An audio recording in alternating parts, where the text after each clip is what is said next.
আমরা 4 জন লোককে ভিআর হেডসেটস পরিয়েছি। যে সবার শেষে এটাকে খুলবে সে পাবে প্রতি ঘন্টায় $1000 করে। তার মানে ক্রিস যদি 2 দিন ধরে ভিআর হেডসেট পরে থাকে আর জিতে যায় তাহলে ও পাবে $48,000, কারণ ঘন্টার হিসেবে 48 ঘন্টা মানে $48,000। দেখো দেখো ওকে দেখো। হেডসেট খুলে ফেলো। না।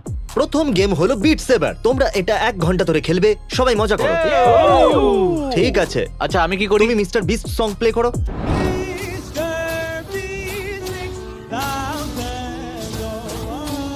Mister beast.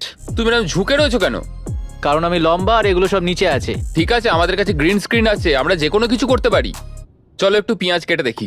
বাহ, বেশ ভালো করছো। ওহ, এর চুলগুলো এত অদ্ভুত কেন? ইয়ে নোটস বাঁচাও। ও ও ও আরে তুমি এটা কি আরে আমি করলে? এটা কি করে দিলাম? আরে ওকে একটা সেফটি স্ট্র্যাপ দাও, ও, না হলে আবার ভাঙবে। ও। শুনতে হবে করে। এরা এই গেমে খুবই এক্সপার্ট।